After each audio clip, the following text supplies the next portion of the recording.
They say every great story needs a hero. And in the vast silence of space, far from the noise of Earth, one of the greatest heroes of modern science has floated for over 3 decades, the Hubble Space Telescope.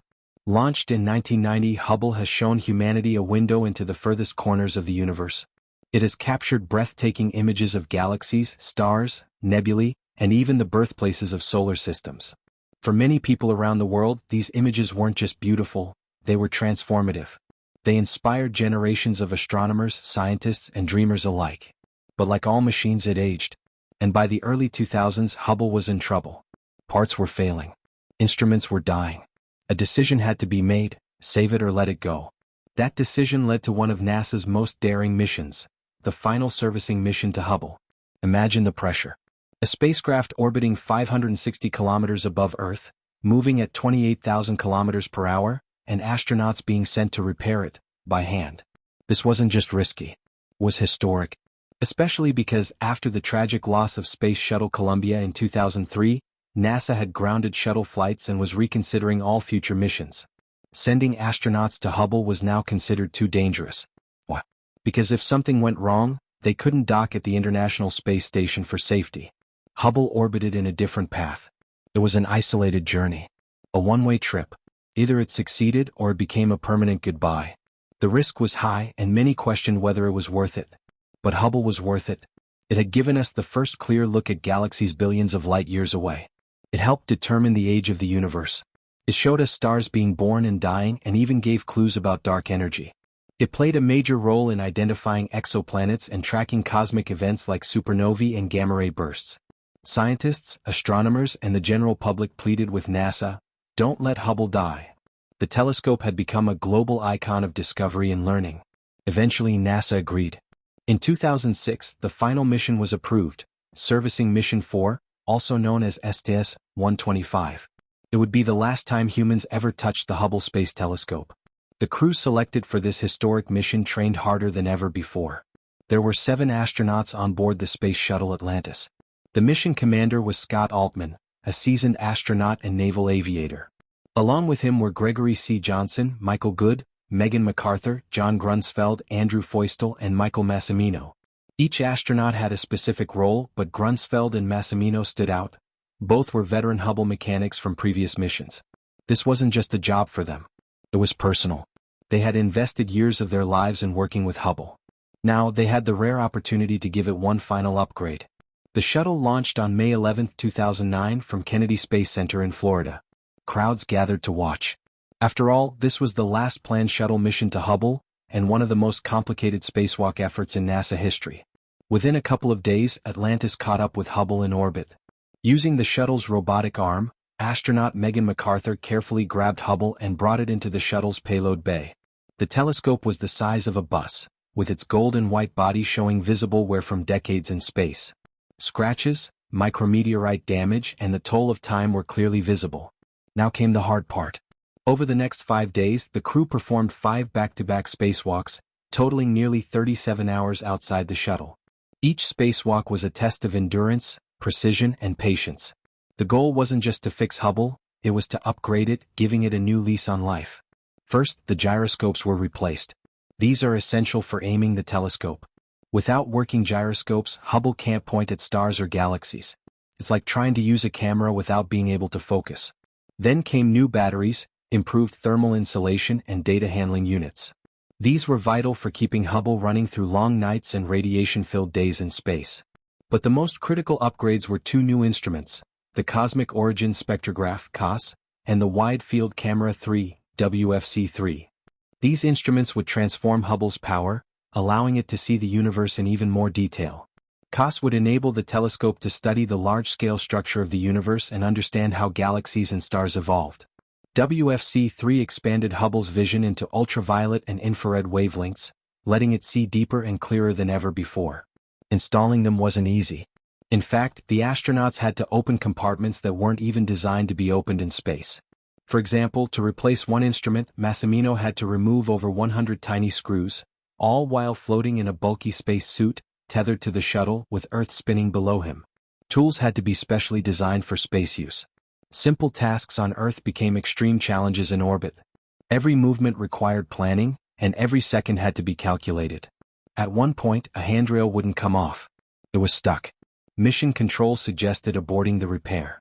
But Massimino refused. Using brute force and some improvisation, he ripped the handrail off.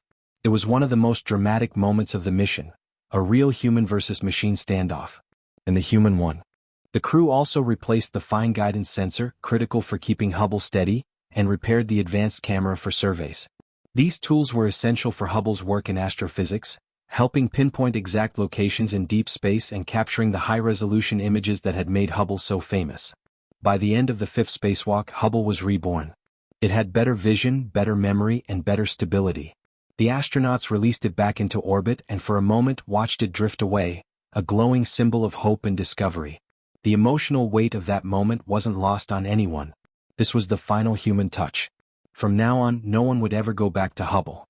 Its future was now entirely in the hands of technology and fate. As the shuttle Atlantis prepared to return to Earth, the world celebrated. Scientists cried. Engineers cheered. And the general public marveled. Hubble had been saved, not by automation or robots, but by human courage and skill. This mission was a masterclass in what could be achieved with determination, collaboration, and faith in science. This mission did more than fix a telescope. It reminded us of what humans can achieve when we refuse to give up. Against the odds, this final servicing mission showed that space exploration isn't just about rockets and science. It's about passion, persistence, and purpose. It's about the willingness to take risks for the sake of knowledge.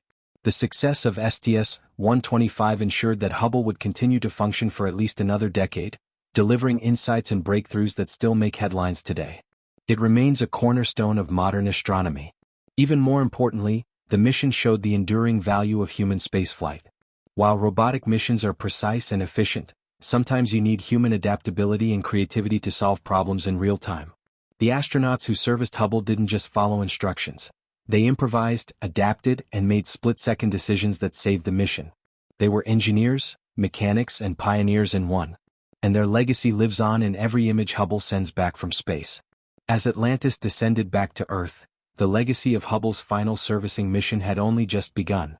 The world had watched with bated breath as astronauts risked their lives to extend the lifespan of one of humanity's greatest observatories. But now, back on the ground, the real test began. Would Hubble actually work as promised? Within weeks, the answer came in stunning clarity. The first images captured with the new Wide-Field Camera 3 were released, and they were nothing short of breathtaking. Galaxies shone more vividly, nebulae appeared sharper, and deep space looked richer in detail than ever before. The mission had worked. The telescope was now equipped with advanced tools capable of probing deeper into the cosmic timeline than ever before. Thanks to the Cosmic Origin Spectrograph, scientists could now examine the faintest light from distant quasars and galaxies.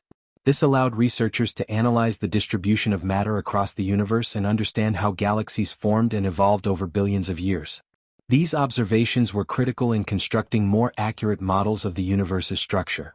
The success of these instruments was direct evidence that the final servicing mission was not just a patch-up job, it was a rebirth of a scientific giant.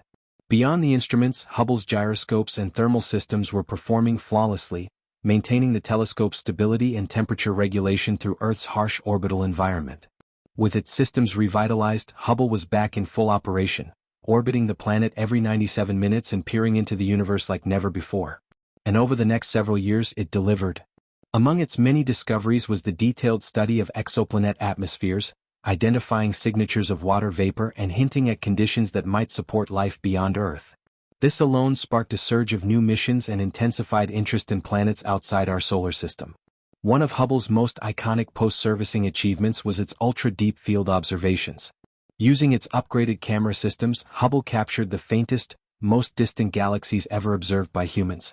These ancient light sources dated back to less than a billion years after the Big Bang, giving scientists a direct view of early galaxy formation.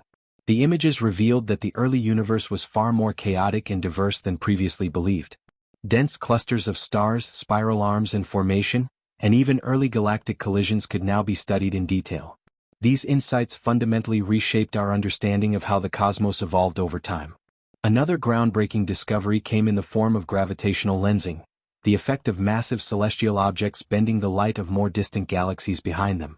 Hubble's enhanced instruments allowed it to document these effects with unprecedented precision, acting like a cosmic magnifying glass. This helped scientists observe galaxies that would otherwise be too faint or distant to detect. Through these observations, astronomers could infer the presence of dark matter, the invisible substance that makes up most of the universe's mass. These studies have continued to influence cosmology and physics, as researchers seek to understand the very makeup of our universe. Perhaps one of the most surprising outcomes of the servicing mission was how it reignited public passion for space exploration. The sheer human drama of the mission, astronauts wrestling with stuck bolts, performing delicate repairs with custom tools, improvising in real time, made it one of the most engaging stories in space history. Schools around the world used the mission as a teaching moment. Documentaries were made. Students were inspired to study science and engineering. Hubble, once on the verge of retirement, had become a cultural symbol of resilience and curiosity, proving once again that space exploration touches people in deeply personal ways.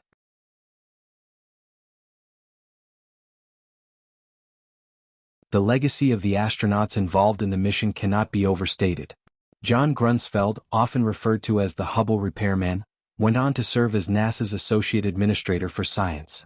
Michael Massimino became a professor, motivational speaker, and a vocal advocate for STEM education. Their personal stories, from spacewalks to problem-solving under pressure, became case studies in leadership, teamwork, and ingenuity. Their experience demonstrated the irreplaceable value of human intuition in space exploration, something no robot or AI could replicate at that time. These astronauts didn't just fix a machine. They elevated our collective belief in human potential.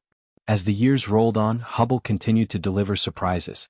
It spotted the farthest individual star ever observed, nicknamed Icarus, located 9 billion light-years away. It studied the atmospheres of Jupiter and Saturn, tracked interstellar comets passing through our solar system, and even assisted in preparing for future missions like the James Webb Space Telescope. Hubble's continued contributions after the 2009 mission proved that the effort, risk, and cost had all been worth it. It wasn't just surviving, it was thriving. And every new image and data set it sent back reminded us of the mission's importance. However, with the passing years came the inevitable signs of aging. Despite all the repairs, Hubble is still a machine launched in 1990. Components were down. Redundancies get used up. As of the mid-2020s, NASA has noted occasional malfunctions, like a gyroscope failure or data transmission issue. These are usually fixed remotely by ground control, but they serve as a reminder. One day Hubble will stop working. There will be no more missions to rescue it. The shuttle program has ended, and no current spacecraft is capable of reaching it. This reality gives the 2009 servicing mission even more weight. It was truly the last lifeline. In anticipation of Hubble's eventual retirement, NASA designed the James Webb Space Telescope, JWST, as its successor. Launched in 2021, JWST operates at nearly 1 million miles from Earth, far beyond Hubble's orbit. It peers deeper into infrared light, offering views of the earliest galaxies and even detecting chemical compositions in exoplanet atmospheres. But rather than replacing Hubble, JWST complements it. While JWST looks further back in time, Hubble continues to observe invisible and ultraviolet light, creating a multi-wavelength perspective of the universe. The final servicing mission allowed this collaboration to happen, extending Hubble's life long enough to overlap with Webb. What's even more remarkable is how the legacy of the mission has influenced the design of newer spacecraft. NASA engineers now consider maintainability and serviceability as key design principles. Lessons learned from Hubble's repairs have been applied to future telescopes and even the development of in-space servicing robots. These systems, inspired by the tools and techniques used in 2009, could one day repair satellites and spacecraft autonomously, a true step toward a sustainable presence in space. The bravery and ingenuity of those astronauts didn't just fix one telescope, they shaped the future of space engineering. In many ways, the final servicing mission to Hubble is one of the greatest examples of human achievement in space. It combines science, engineering, risk, and emotion into a single narrative. It demonstrated the power of teamwork and persistence in the face of enormous technical challenges. It reminded the world that even old tools, with care and creativity, can achieve great things.